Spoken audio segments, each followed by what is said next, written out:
Hi, I'm Michael Popa, Executive Director of Mainstream Coalition. Thank you for joining this candidate forum co-presented by the Safe and Welcoming Wyandotte Coalition, League of Women Voters of Johnson County, Mainstream Coalition, Dot Votes, ACLU of Kansas, and Mid-America LGBT Chamber of Commerce.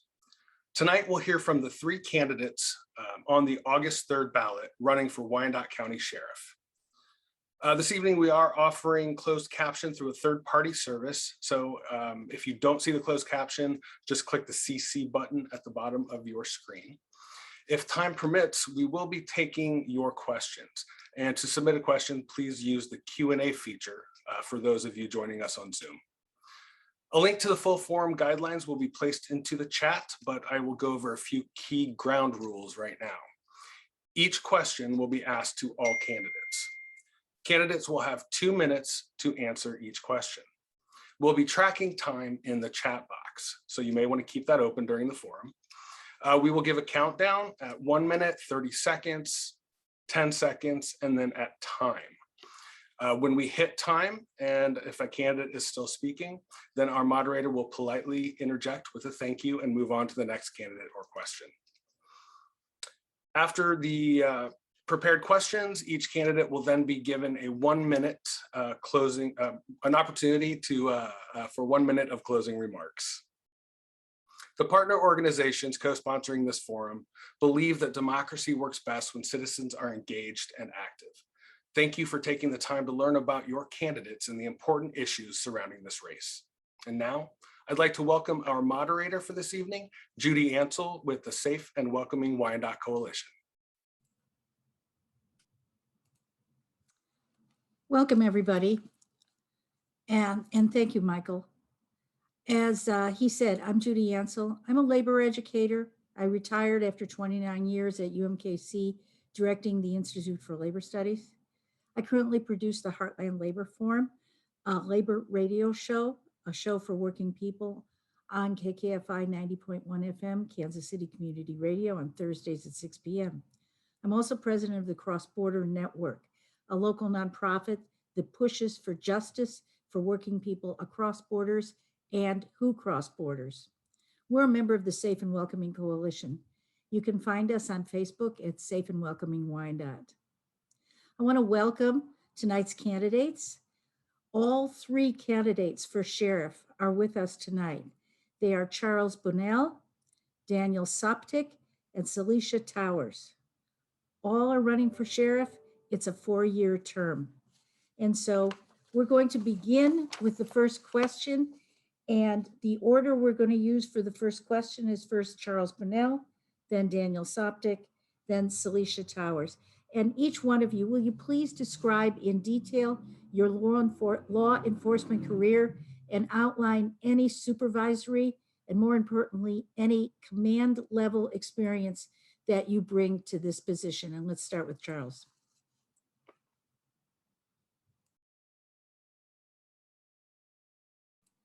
Can you unmute yourself?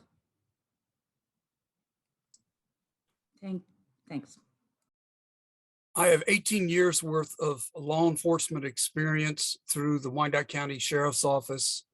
I graduated the Law Enforcement Academy in Hutchinson, Kansas back in 2010.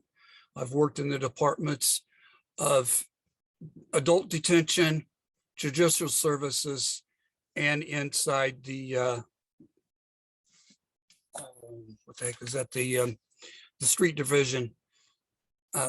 I've worked supervisory positions in the adult detention and within the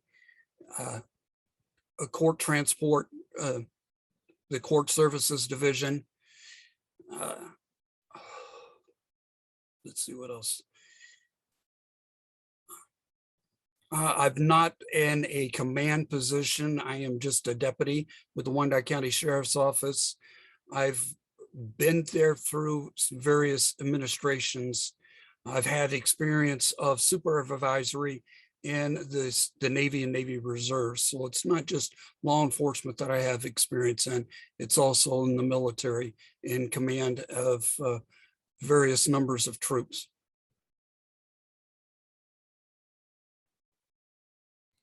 Thank you, Charles. And now to Daniel Soptic, sorry. Thanks, Judy. Yeah, so I'm a little over 17 years in law enforcement, all here in Wyandotte County. I originally started back when the park rangers were a separate department here with the UG. And we merged in '09 into the sheriff's office. While I was with the Rangers, I went from patrol to a supervisory position. At that same time, I worked part-time with the Mission PD just to really kind of fill some off hours. In '09, we merged in, and when Sheriff Ash came in for his first term, and at that point, I went into investigations as their commander. From there, I was promoted to captain and went to operations, which for us is both patrol and judicial services or court transport. From there, I was promoted again to major, went into our support services unit, which is several different our support services division, I should say, several different units there, everything from juvenile intake and assessment to records to ORU, several different things. From that point, I moved again. I was promoted to lieutenant colonel back in November of last year and went into detention as the division commander and warden over both adult and juvenile. During that time, I got my master's degree from KU. I was a attendee to the FBI National Academy session number 271, and then just some other leadership and command level trainings that happened all at the same time. But all of my full-time law enforcement experience has all been here in Wyandotte County with some in one form or another. But I appreciate that question. Thank you, Daniel. Celicia Towers, you're next. You need to unmute yourself. I'm sorry. So thank you for having me and thank you for the question. I'm Celicia Towers. I have over 14 years of experience. I have an associate's in pre-law. I have a bachelor's in criminal justice. I also have a master's in legal studies with a paralegal certificate, and I have law school in my background. With that being said, I have experience across 4 different states. I have my experience in Atlanta, Georgia, where I worked for the Georgia Department of Corrections, and I worked in supervisory over that probation unit. I also worked in Cumberland County, and then Cumberland County Sheriff's Office is where I started actually in the deputy realm, where I went to police academy on a military base in a place called Fort Bragg. There, I rose to a sergeant in a male-dominated field, which is not often that quick as I rose in it. There, I had several certificates where inmate transport, also during cell extraction removal team, First Lady in Wyandotte County and Sheriff Emergency Response Team. So there, I've also went to Jackson County. I worked in Jackson County. I worked in Johnson County. I've also, when I came here in 2012 to the Wyandotte County Sheriff Office, I had to do the reciprocity course, which I went to Hutch for about a week. And I got that experience of coming there, rose pretty quickly, which is to the Sheriff Emergency Response Team. However, in that department, if it's limited if you want, if you're not a part of that system. So I did become the Sheriff Emergency Response Team and serve high-risk warrants. Also, and I didn't mention, in Cumberland County, North Carolina, I was a jail training officer. So I also trained new officers coming in and also trained officers in patrol. So with that experience, and then coming in Wyandotte County, that's mainly what I did. I worked patrol overtime. My main thing was working in a detention center. In that midst of working in a detention center, I wrote several proposals to get things changed. Okay, thank you. Okay, the next question, we're going to start with Daniel Soptic. And the next question is actually a 3-part question. So I can repeat it if necessary, but try to answer all 3 parts. Do you support the full Safe and Welcoming Ordinance proposed by the Safe and Welcoming Coalition, which includes both a municipal ID and ICE noncompliance. Do you think the sheriff should be calling ICE when he lets immigrants out of jail, as our current sheriff actually does? And will you support implementing a policy within your department similar to safe and welcoming, regardless of whether or not an ordinance is passed? So we'll start with you, Daniel. So I will speak to what I have read. I don't know that I've read the most current version. I know I've seen several versions. What I can tell you is I support the majority of what I have read. I will speak to the portion about what we currently do, because what we currently do is we hold people that have a state statute, they're charged with a state statute or crime, or somebody is charged with a UG misdemeanor ordinance. If and when ICE reaches out to us, then that communication does take place. But that's on a regular basis. That's not something that we reach out for. Our purpose is to hold people that have committed a crime, like I said, based on a state statute or a misdemeanor. I'd be hard pressed to say that I agree with that entire ordinance, like I said, because I haven't read the most recent version. The majority of it, though, yeah, I mean, we've got lots of different people in our community, lots of different backgrounds. The sheriff should not be playing the role of ICE. That's a federal agency. That's something that they're funded to do, and that's what their employees are for. Our employees are here to uphold the Constitution, the state statutes here in Kansas, and that's what we should do. What was the last part of that question? If the commissioners do not pass the ordinance, would you be in favor of implementing a policy for your department that's similar to safe and welcoming?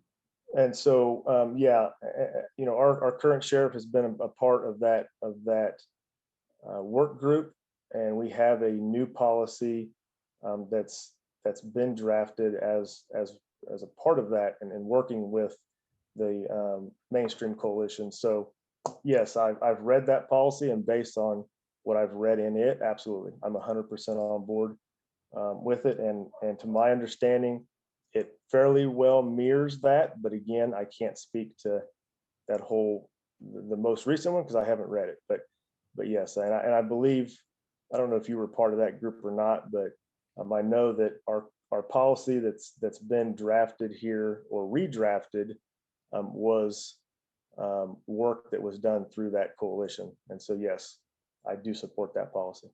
Okay, most recently, after speaking with Sheriff Ash, he promised to include the Safe and Welcoming Coalition in any redrafting. We are not aware that that's happened. And the policy has not gone out yet. So no, but what I've read, the direction we're moving, I believe it's in line with that coalition. But that's okay, for him to speak to. Yeah. Yeah. Next, Celicia Towers. Absolutely. I have endorsed the safe and welcoming ordinance, both part. I'm for the municipal ID. It will help a lot if they're I am the sheriff and they come into the detention center and they have their ID. It will also help them just for basic needs. Being just afraid of getting the basic necessities that you need without an ID.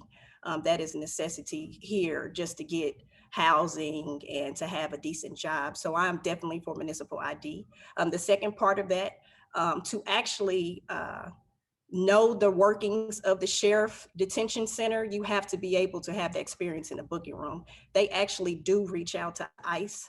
In the booking process, you actually call ICE and they have 4 hours to respond to you. If they do not call within the 4 hours, then you release them if it's not a major crime. But you have to have that experience and not just the title to know that.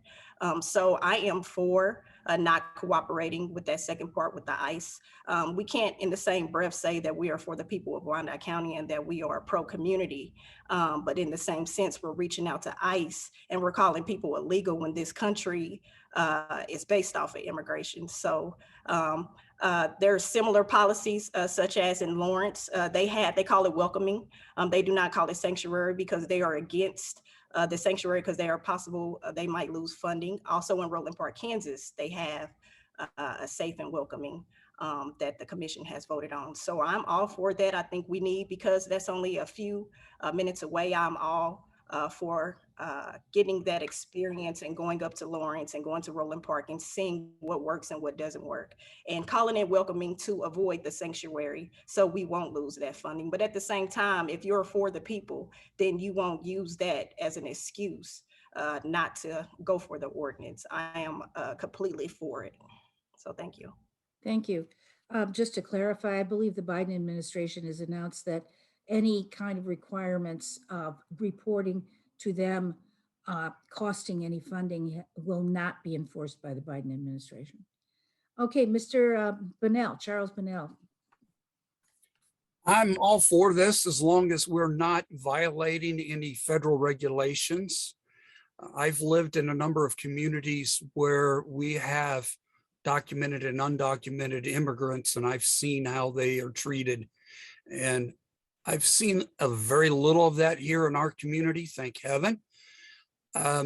We, as a department of the sheriff's office, I believe we can assist with the municipal ID due to the number of individuals who do not have one that have been through the Wyandotte County Sheriff's Office and they've been fingerprinted and photographed. We could use that as a resource to aid in getting individuals this ID, the municipal ID, which I'm all for. It will assist with housing, with Social Security if possible, busing, whatever. I believe that it's a worthwhile endeavor. Now, regarding the ICE, as long as we're not violating any federal regulation, then we don't need to be contacting ICE, and we could remain of the people for the people, a community enriched by our diversity. Okay, well, thank you very much. Residents are confused about the difference in jurisdiction and work of the police and sheriffs. How is this determined, and who makes the decisions as to what the sheriffs do and what the police do? We're going to start with Celicia Towers. Great. So speaking about the jurisdiction, the Kansas City, Kansas Police Department, their jurisdiction is within the inner city. However, they've been given permission to operate, such as in Bonner Springs, Edwardsville. They have been given that jurisdiction because the elected position of the sheriff's office has been minimized.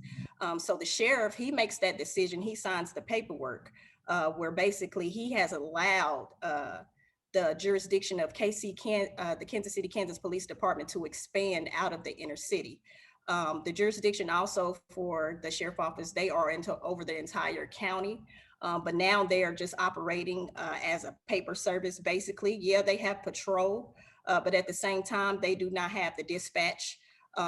They just basically, if they are adequate enough, they assist Kansas City, Kansas Police Department. But however, it depends on if it's any kind of crime or if it's an officer involved of the jurisdiction of the deputy or who is going to take over that crime. So you basically have the police policing their self. So basically, if a crime is committed by a sheriff deputy, they're going to call the sheriff to deal with that crime. If a crime is committed with a KCK police officer in misconduct, they're going to have the chief of police to handle that. So it's basically the police policing themselves, the sheriff, and they allow it. So that the sheriff, he makes the call where he can assist and do things like that. But in the sense, it depends on what's going on. So say, for instance, a DUI case with the sheriff deputy. those sheriffs are going to respond to that, and they'll probably lock off upstairs and make sure that no one sees who's upstairs. That's how it's operated in the past. When it comes to situations like that. Same thing with the Kansas City, Kansas Police Department. They have minimized the views of what's going on if it's officer misconduct, and those officers will remain in the department. Thank you. Thanks. Charles Bonnell?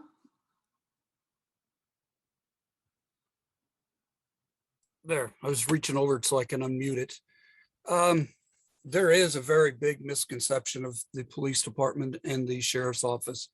Police department is just strictly municipality.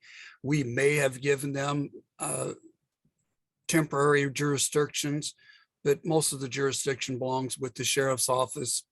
We have more duties than the police department, and most people are not aware of the type and the amount of court papers that we have to do, the out-of-county transport, the running of the jail. Individuals in the community, I wish they would come and visit the sheriff's office and see everything that we do versus what the city police do, who are mostly for a reactive force to incidents in the community. We can be dispatched just as easily as they can. If we're not actually serving a paper, we can respond to an accident. We could respond to a domestic violence. We are a viable law enforcement entity, and we've been restricted on funding that could have enlarged our department to be the viable entity that we really should be and take care of the services that we are given oath to our community to do. I'm hoping the funding is increased. I'm hoping we can get a larger staff to grow into the entity that we should be and serving our community, giving them the like community policing. We should be doing more of that. Thank you.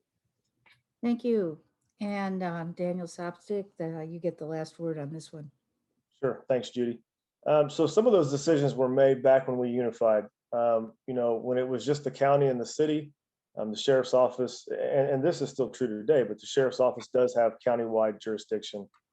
The state statute says there shall be a sheriff, there may be police departments. So we have the countywide jurisdiction to handle, quite frankly, anything that should come up. The position has been that the police departments do exist. There's 3 of them, and in fact, there's a whole lot more when you factor in community college, KU, USD 500, and all that. But the police departments have been allowed to ultimately police their cities. And so the very first call for service, or the first responding unit for a call for service, generally speaking, is the police department that call happens in. Dispatch is run through the police department, again, through unification. That's one thing that happened that way. We do have a patrol unit, a patrol function that's out there. They can't operate anywhere across the county. I'm not real sure about anything that's been signed that has given any power away. Any city jurisdiction, any city police department can always ask for assistance from neighboring police departments. And so in the event Edwardsville, for instance, needed help, they're going to ask, and their neighbors are Bonner and KCK. Short of being asked or short of an exigent circumstance, KCK PD's authority stops at the city limit, and Edwardsville's begins just like it would in Bonner. But we have several different functions. It is a different setup. It's way different than in most places. With the exception of a little bitty section way out west, there is no part of Wyandotte County that is not part of a city anymore.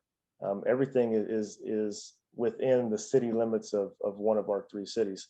So where you go to Johnson County and see they have a lot of unincorporated areas still. And so the sheriff does serve a little bit of a different function there. But some of those decisions, like I said, were made back when unification happened. And that's how we kind of ended up with the setup today. So Thank you. Yeah. Thank you. Our next question actually is coming from a member of the audience.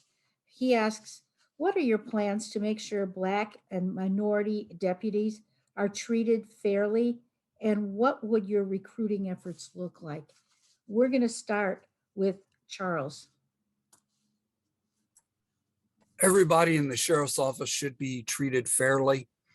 I don't know if you would classify our current style of advancement is that good, and I'm not calling it bad. It's equal to choosing whoever can memorize things the best and who would be the favorite of the command. I believe that we should be out pounding the street in all areas, explaining to the Hispanic community that we are paying very good and we have very good medical. Trying to work through community policing so that they would understand who and what we are, and we're not the evil entity that they are used to from Mexico or any other country that has a corrupt police department.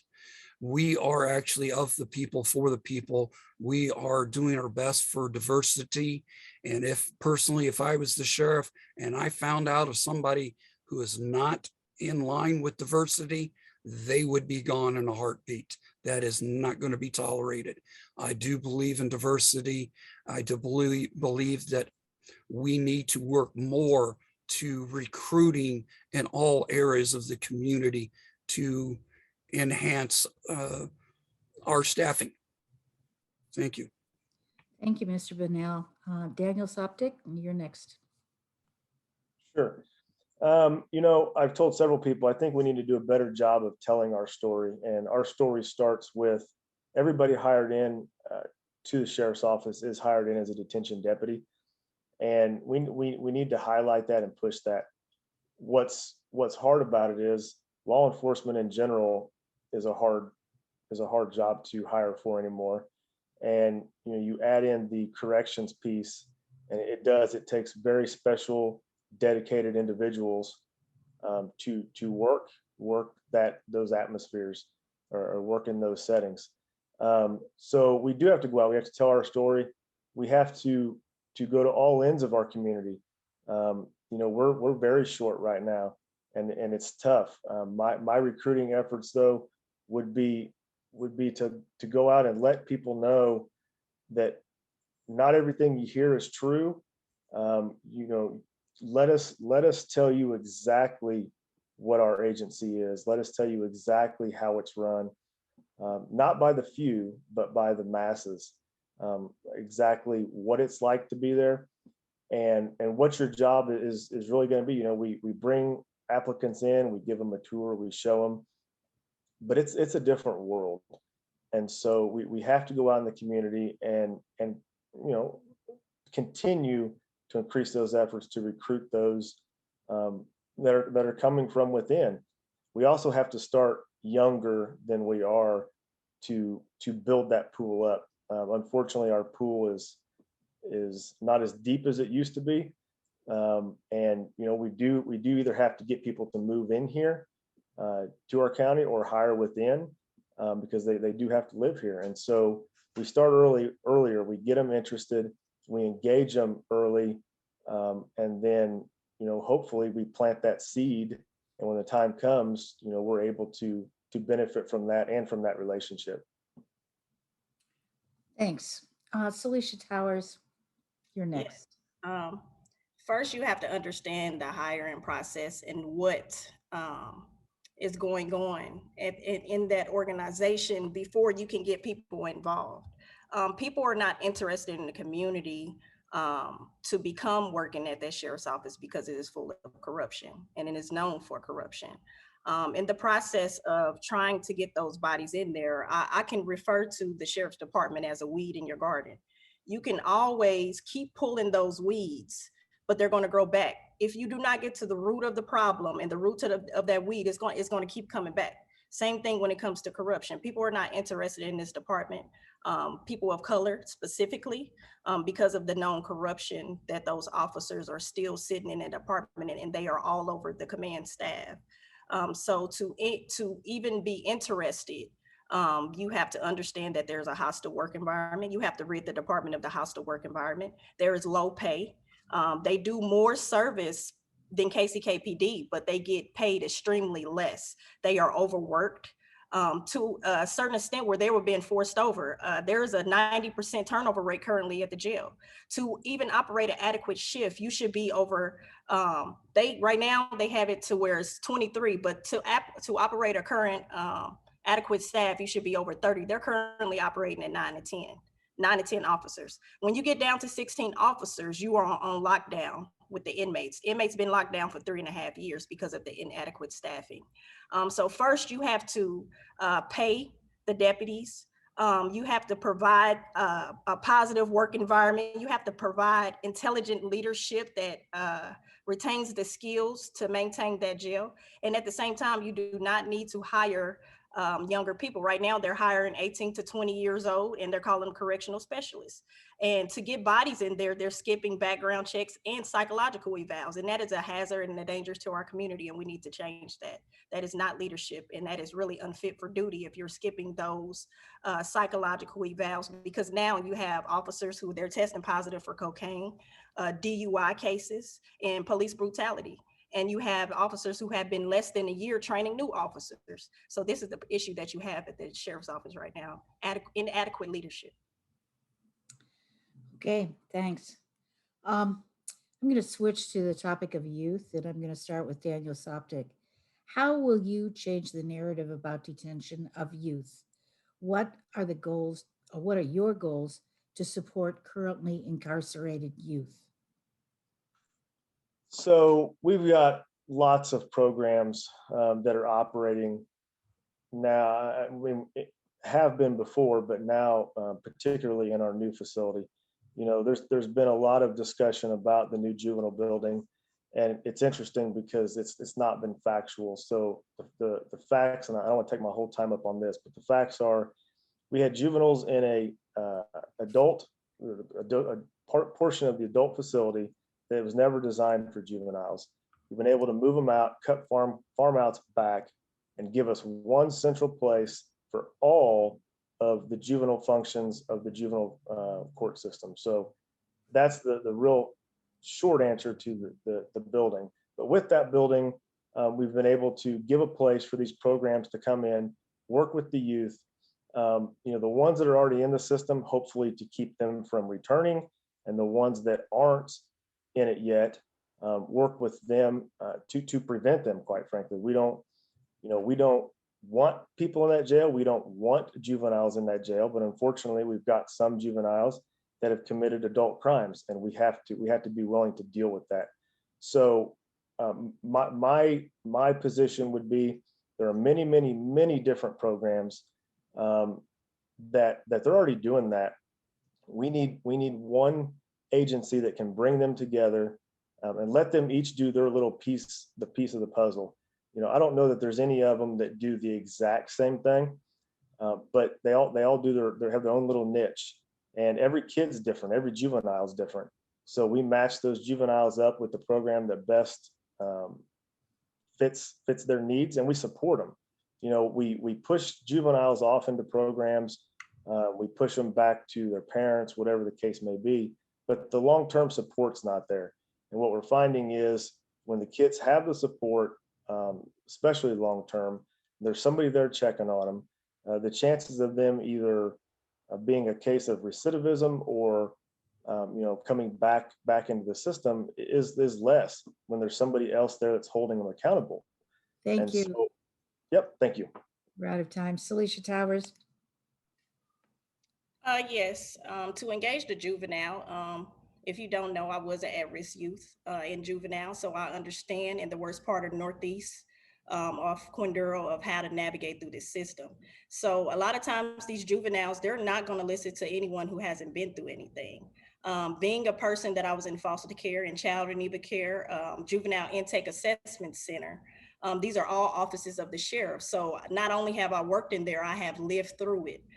You have to understand the basic needs that are met, that are not met in that juvenile detention facility. Yes, they built the $25 million facility, which now the kitchen is not even operable. And at the same time, you are doing gardening programs. That is not something that is going to make them prosperous in this community. So you have to apply the basic necessities of the majority and why there is recidivism and why they keep coming back in the system. You have to get to the root of the problem of what's going on and not just showboat pictures of gardening of juveniles. You have to actually educate them, partner with the colleges, make sure that they are adequately educated in that facility, and make sure that they're getting their GEDs.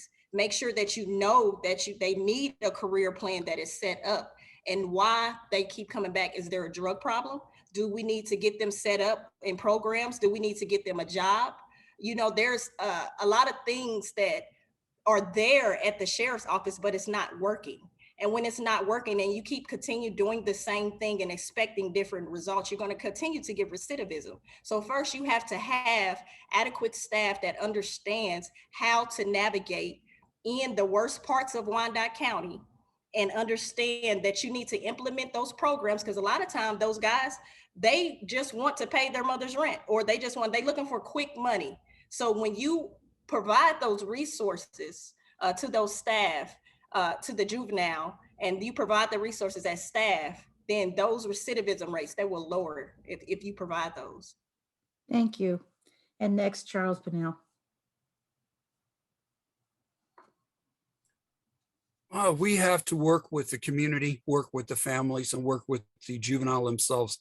The juvenile's mindset needs to be changed to get them away from the good drugs, get them away from the gangs, get them the help, mental health that they may need, get them the drug treatments that they may need, get them the GEDs through the school, which they have education there at the juvenile center. It's just a matter of them giving an effort or somebody believing in them so that they understand, hey, I've got somebody in my corner. I am going to do this. I can do this. A lot of them feel isolated, so they go join the gangs to make up for a family. So that we have to go out in the community and work with these families to help build them up in what ways that we can through community resources. We need to get in touch with the community college, which I'm not sure if that program's set up with the juvenile center. If it is, great. If it's not, we need to establish that.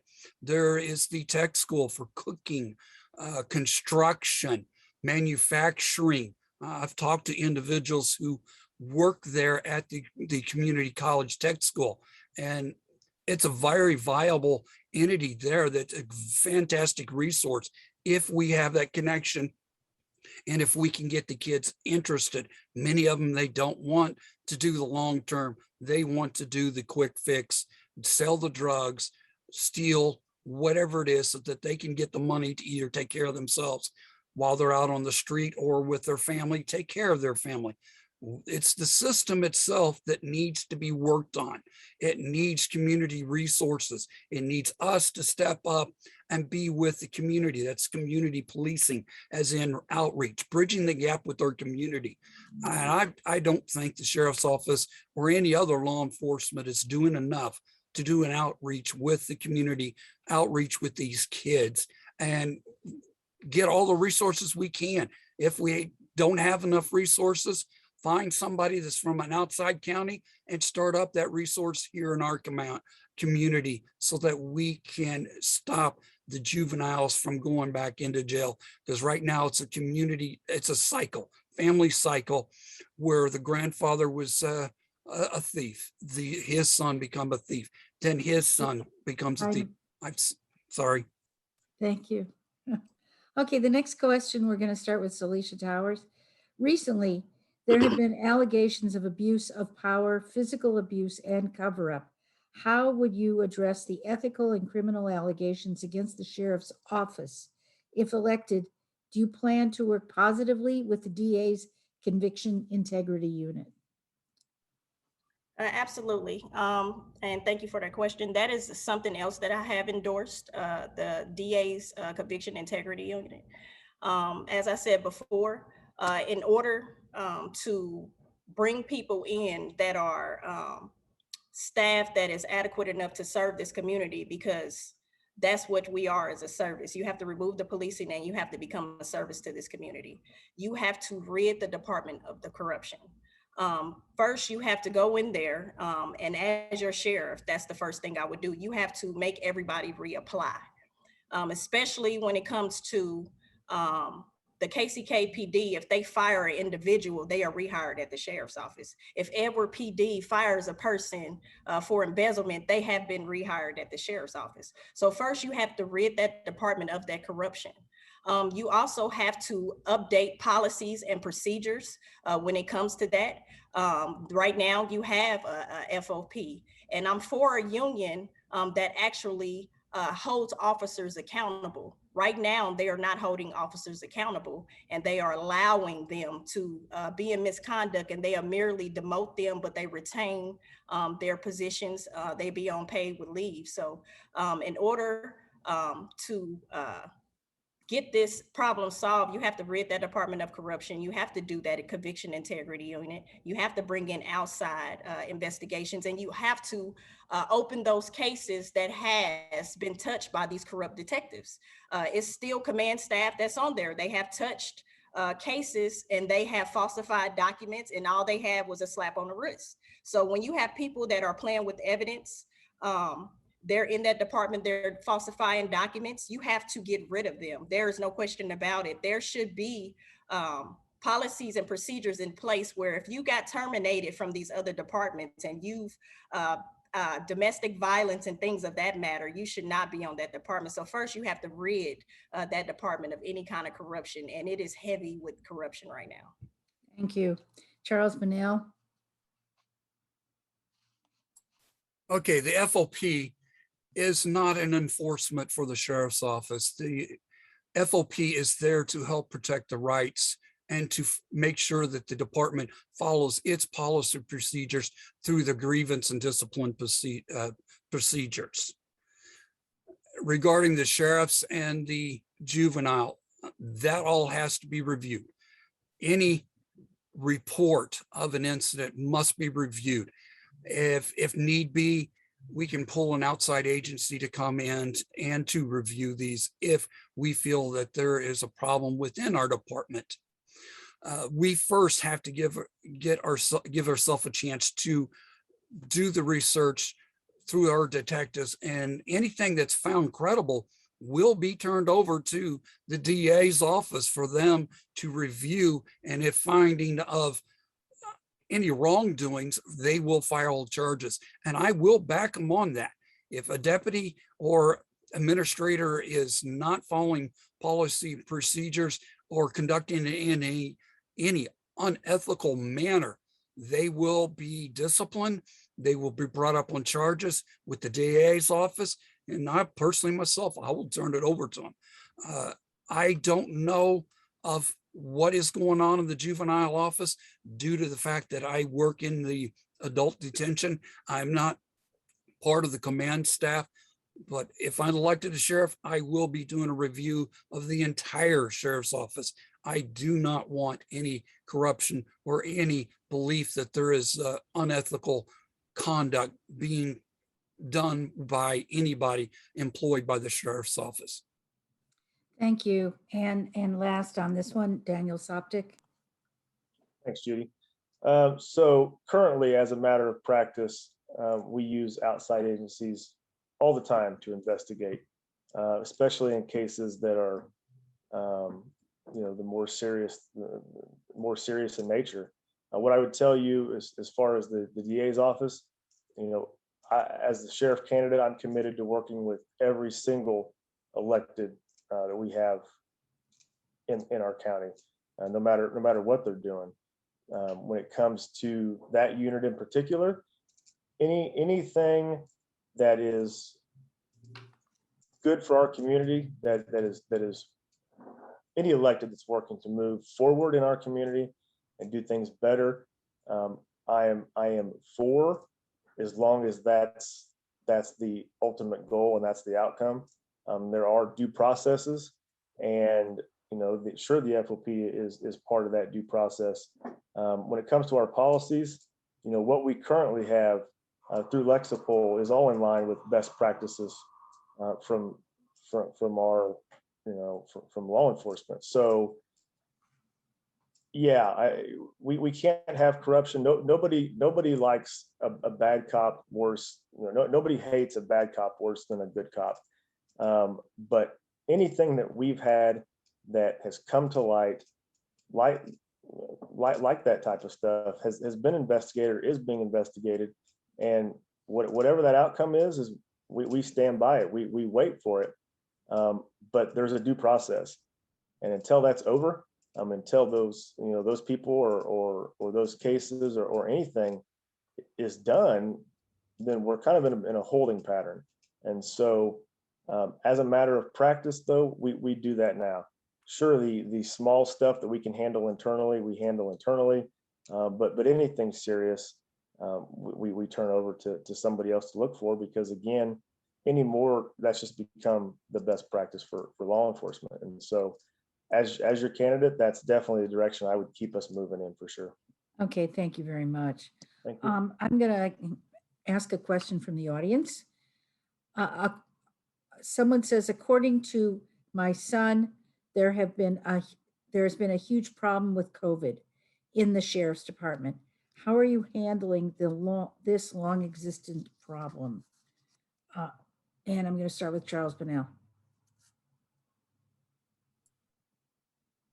How is the department handling it, or how am I handling it? How is the department handling it? Okay, the department handling it is requiring that all employees wear masks right now.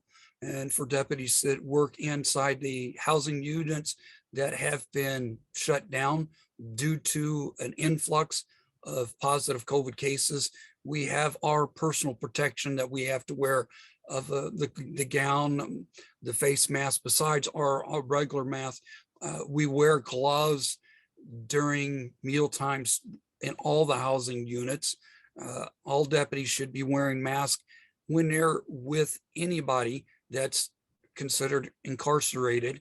We're supposed to be wearing it when we're around each other. The department is doing its best to inoculate everybody that is receptive and receiving a COVID shot. We're doing testing quite frequently of anybody and ever in the jail. Once we find that they're positive, they're moved into a separate section, unless there's a number of them that are resulting positive within a particular housing unit. Then we're closing that down. Nobody in and out of that department, and then nobody in or out of that housing unit. The inmates who drop off the food, just drop it off in the foyer section, and we go outside that pod and bring the food in, so that we're trying to keep the non-positive or negative inmates away from the ones that are considered positive, until such a time that they're all cleared and we can open that pod back up. Far as I know, this was occurring just as I'm going on vacation, so I can do my campaign. So I'm unaware exactly the extent of a COVID breakout, if there is such a thing right now. So I would have to wait till I return to be briefed by the staff, either the command staff or my sergeants. Thank you. Daniel, you're next. Thanks. So first round with COVID, we were very lucky due to the precautions that we took. The facility, I mean, we did have cases. Everybody had cases, but when you talk about that amount of people in a small space, we did very well. The second round has come around. The variant, it's here.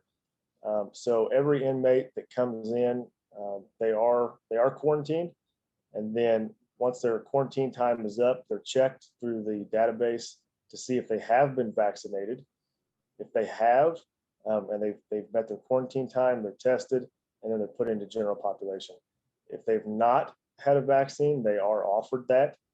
We've had a pretty good rate that has decided to take it, so that has definitely helped.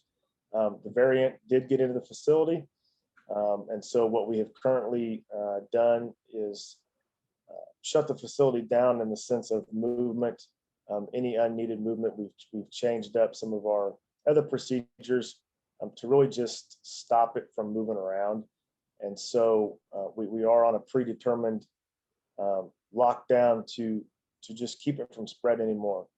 We had a few that got it, and what we found, and it's no secret with COVID, is the more you have contact with people, unfortunately, even through using of PPE, which everybody is doing in the facility, it can still spread. So extreme cleaning, this period that I really don't want to discuss just due to security reasons, but this period that we're gonna keep in this state, keep them locked down, keep the facility in lockdown to eradicate it.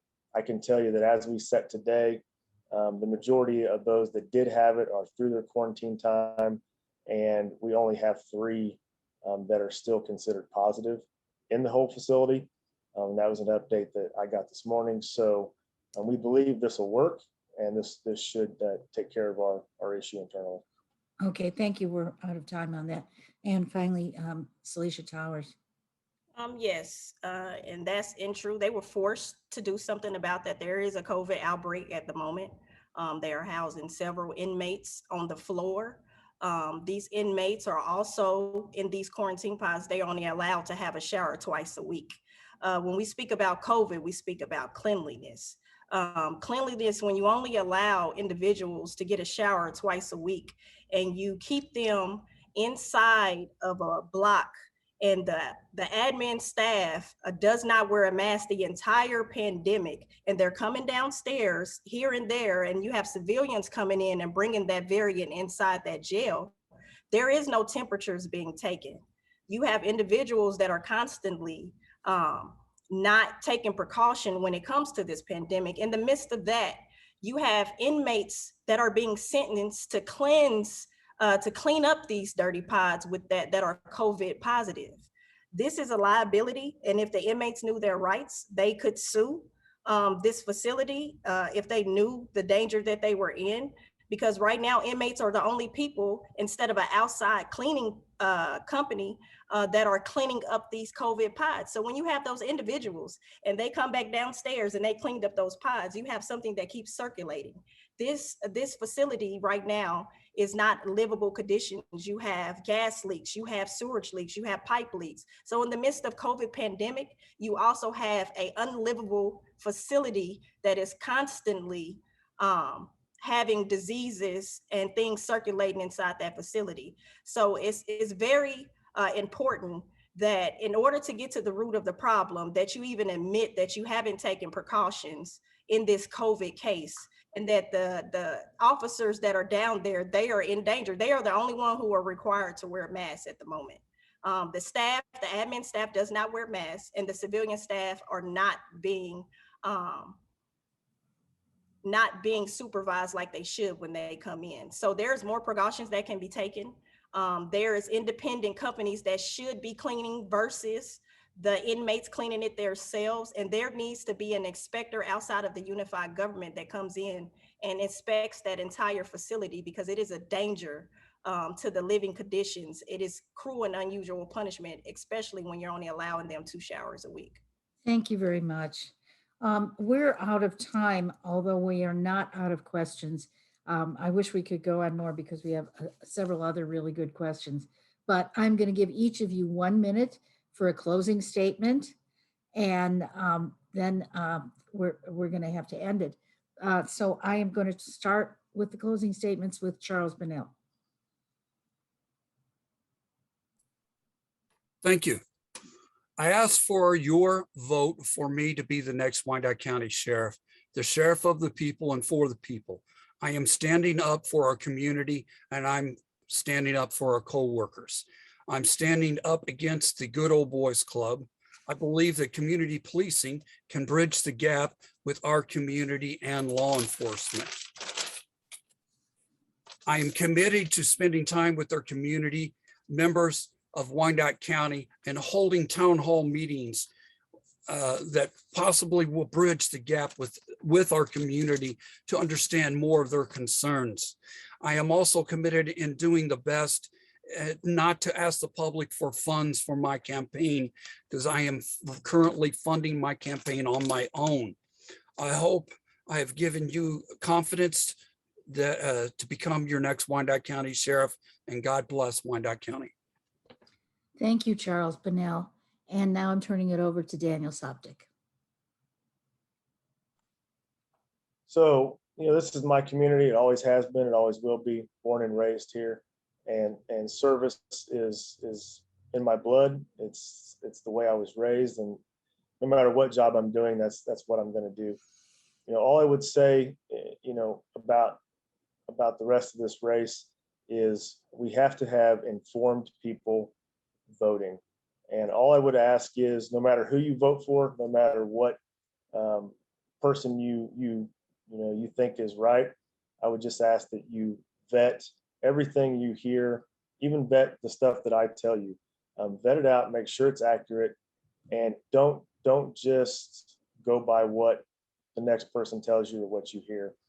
If you have questions, you need to ask them, and you need to inform yourself, because it's not going to come to you. The sheriff's office is so important to this community, and this community is important to me.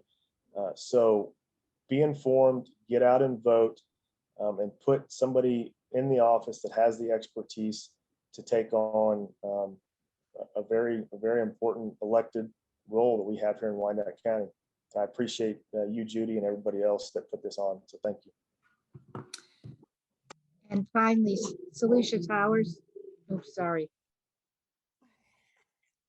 Celicia, go ahead. Okay. I just thank you guys for allowing this forum to happen.